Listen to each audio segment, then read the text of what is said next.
amakipe abiri ahanganye mu kibuga arimo gukina, araharanira yose gutsinda ariko ntabwo bizashoboka kuko ababurana ari babiri, umwe aba yigiza nkana.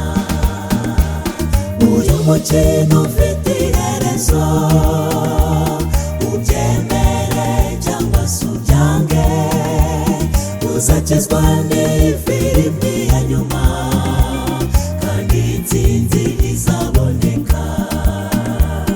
Uyu mukino ufite iherezo, ubyemere cyangwa se ubyange, uzakizwa n'ifilimi ya nyuma kandi intsinzi izaboneka.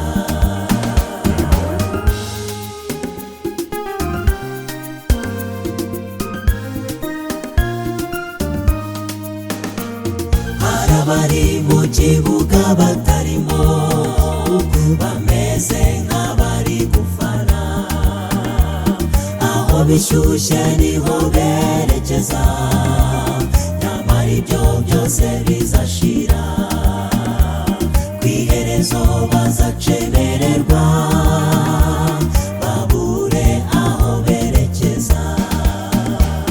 Uyu mukino ufite iherezo, ubyemere cyangwa se ubyange, uzakizwa n'ifilimi ya nyuma kandi intsinzi izaboneka. Uyu mukino ufite iherezo, ubyemere cyangwa se ubyange, uzakizwa n'ifilimi ya nyuma kandi intsinzi izaboneka.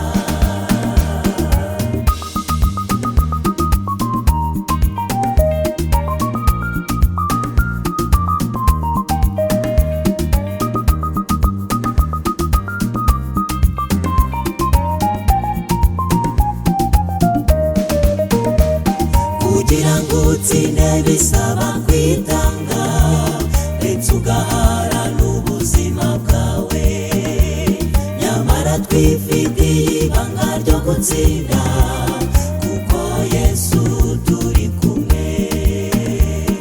Uwo niwe mutoza mwiza, tuzemera uko atuyobora, tuzishima tubyina intsinzi, twerekeza i Yerusalemu, tuzaba turi kuri gahunda, twishimira ko tunesheje.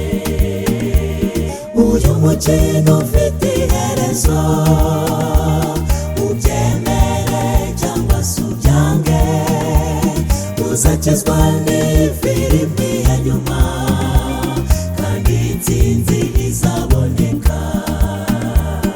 Uyu mukino ufite iherezo, ubyemere cyangwa se ubyange, uzakizwa n'ifilimi ya nyuma